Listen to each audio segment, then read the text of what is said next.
Olá, crianças, tudo bem com vocês? Eu sou a professora Susan da disciplina de Língua Portuguesa e o nosso tema de hoje é Carta ao Leitor. Para trabalhar esse tema com vocês, nós vamos utilizar a página 40 do livro didático de Língua Portuguesa, volume 2. Lá na página 40, nós temos dois textinhos. Vamos ler juntos? Acompanhe a leitura e já vá percebendo a diferença entre os dois textos. Texto 1. Do que são feitas as nuvens? Aí tem ali o nome de quem fez essa pergunta. Aline Barros, 7 anos, Maceió, Alagoas. Depois eu vou explicar para vocês por que tem esse nome aí embaixo. Aí tem a resposta, o que parece ser uma resposta a essa pergunta. Não, elas não são feitas de algodão. São formadas de água nos estados sólidos, líquido ou gasoso. E podem ter até partículas de fumaça e poeiras. As nuvens surgem a partir da evaporação da água que sobe para o céu em forma de gás.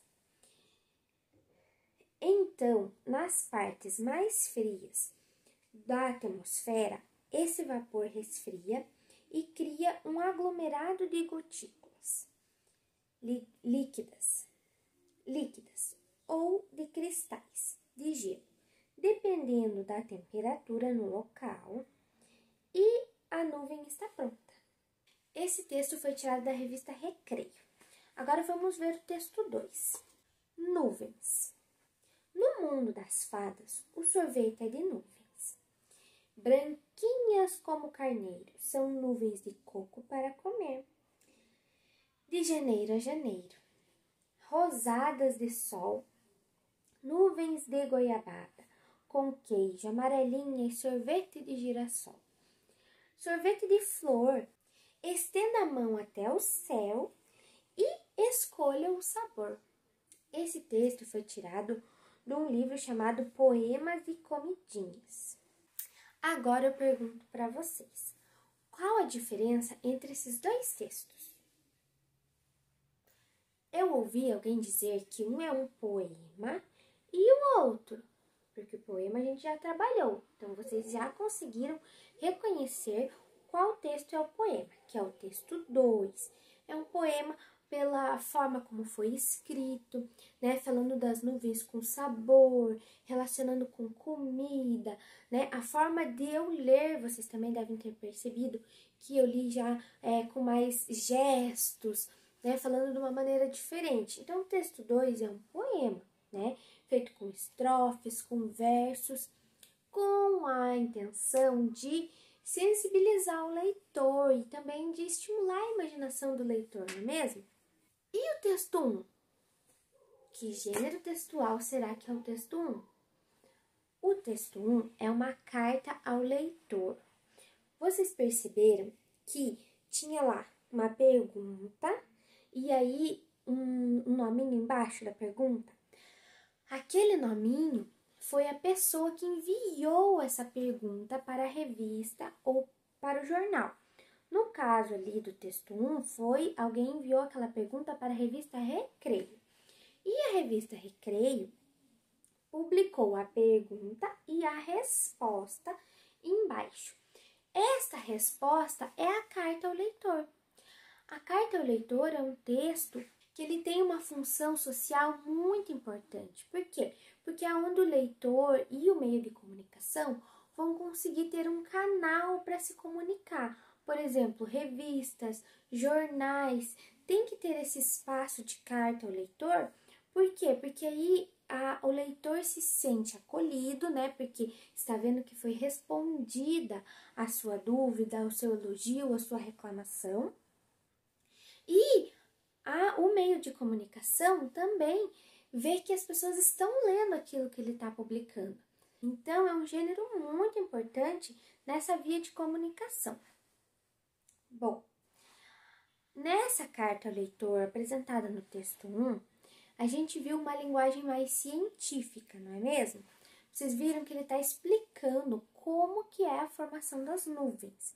Então, comparando o texto 1 com o texto 2, a gente consegue ver que fica claro a linguagem científica do texto 1 e no texto 2 uma coisa mais já descontraída, mais para sensibilizar o leitor mesmo. No 1, a função de informar, de contar para aquela leitora que mandou a pergunta para a revista Recreio como é a formação das nuvens. A carta ao leitor é uma resposta do meio de comunicação, revista ou jornal, a alguma coisa que o leitor enviou. Então, aqui nós temos também o gênero carta do leitor. Então, primeiro, o leitor vai mandar uma pergunta, uma sugestão, uma reclamação, um comentário sobre alguma matéria ou alguma reportagem, alguma pesquisa publicada na revista ou no jornal. Então, o leitor manda essa pergunta, essa reclamação, essa sugestão, esse elogio para a revista ou para o jornal. E o meio de comunicação vai responder esse leitor, mas ele não vai responder com uma carta. Essa que é a diferença, que a gente tem também o gênero textual carta. Só que a carta, gente, é trocada entre duas pessoas, entende? Então, você pode, por exemplo, mandar uma carta para o seu avô, para a sua avó, que vai ter lá todas as características, né? A data, o comprimento, né? Que é o querido, amigo, querida, amiga, a introdução, desenvolvimento e conclusão. E embaixo a sua assinatura, uma carta. Só que essa seria uma carta daí pessoal, uma carta que você faz para alguém. A carta ao leitor é diferente por quê? Porque a revista, o jornal, o meio de comunicação vai responder esse leitor e vai publicar. Então, todo mundo vai poder ler, né? Vai ter um espaço lá dedicado para isso. Geralmente, as revistas e os jornais têm um espaço dedicado somente à carta ao leitor, que são essas respostas aos leitores. Então, vai ter um espaço destinado para isso. Lá na página 45 tem algumas atividades para a gente treinar e você entender um pouquinho melhor. Os textos a seguir são resposta de carta de leitores. Leia as perguntas no final da página e copie-as no lugar correto. Então, vamos primeiro lá para o final da página. Temos lá 3 perguntas. Por que às vezes chovem pedras de gelo? Alguém perguntou. Por que as nuvens de chuva são pretas? E por que as nuvens são brancas, né? Então, por que as nuvens às vezes são pretas e às vezes são brancas? E por que às vezes chove pedra de gelo? Então, foram 3 perguntas que os leitores mandaram para uma revista, tá? Depois que eles leram uma pesquisa, né? Ou um texto sobre a chuva. Vamos ver o que a revista respondeu. Essa resposta a essas perguntas que a revista publicou são as cartas ao leitor, tá? Então, vamos ver a primeira. Olha só, temos lá a primeira carta ao leitor. Então, temos ali o nome, né? Que daí a pergunta a gente vai completar. E temos a resposta. Então, a primeira lá, o nome é Eike, né? De Medeiros, 6 anos, de Limeira, São Paulo. Ele mandou uma pergunta. E a revista respondeu para ele assim, ó.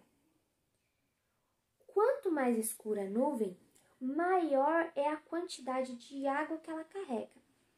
A água deixa a nuvem espessa e impede que a luz do sol passe através dela, dando a impressão que ela é escura.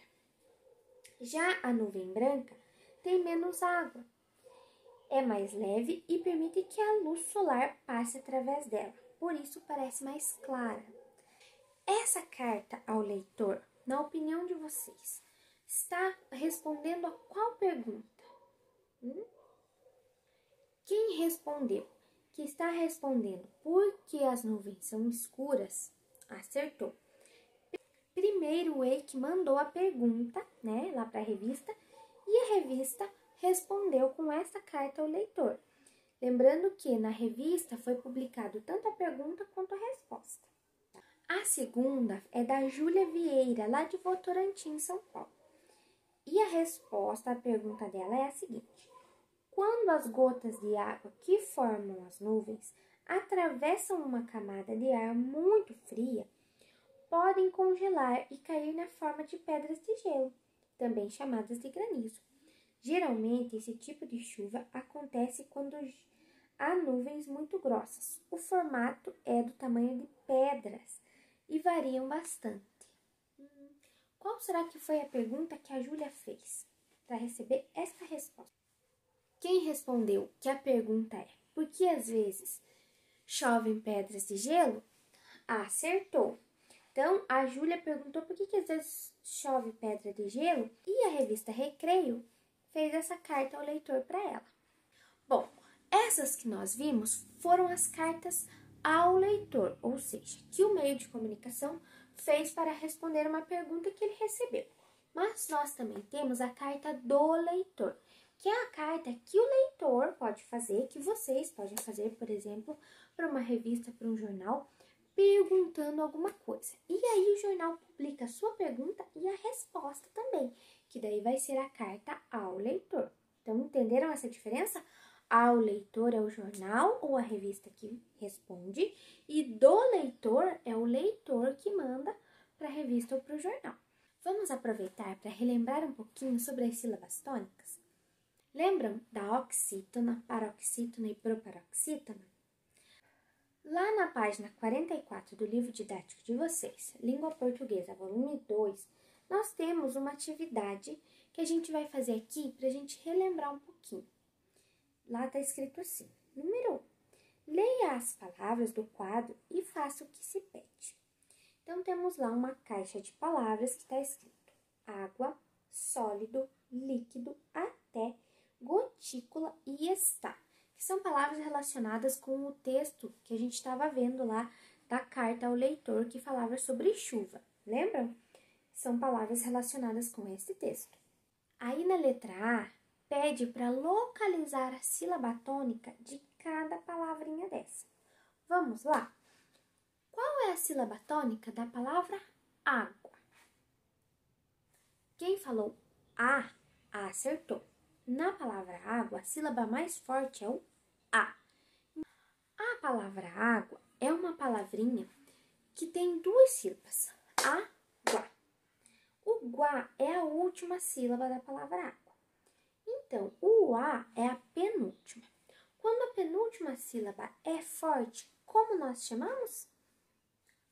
Isso mesmo, paroxítona. Então, a palavra água é paroxítona, com a sua penúltima sílaba forte.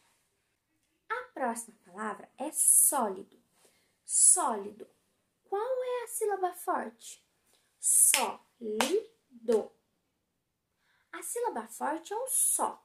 Sólido tem 3 sílabas, sendo o do a última, o li a penúltima e o só a antepenúltima. Quando a antepenúltima sílaba é a forte, como nós chamamos essa palavra? Isso mesmo, proparoxítona. Quando a antepenúltima sílaba é a sílaba forte, a sílaba tônica, chamamos de proparoxítona. A outra palavra é líquido. Líquido. 3 sílabas. A sílaba forte é o li. O do é a última, o que a penúltima e o li a antepenúltima. Isso quer dizer que líquido é proparoxítona. Temos lá a palavrinha até. Até. Até tem 2 sílabas e a sílaba forte é o té, que é a última. Como chamamos quando a última sílaba é a forte? Isso mesmo, oxítona. Então, o até é oxítona, que tem a última sílaba forte. Aí temos lá a palavra gotículas. Gotículas. 4 sílabas. A sílaba forte é o ti. O las é a última, o cu é a penúltima e o ti a antepenúltima. Então, gotículas é proparoxítona. A última palavra é está. Está. 2 sílabas. A sílaba forte é o tá, que é a última. Então, está é oxítona. Agora é com vocês. No link Na descrição desse vídeo vai ter mais atividades para você continuar aprimorando seus conhecimentos. Faça as atividades e volte para o vídeo das correções. Eu espero que vocês tenham gostado e até a próxima!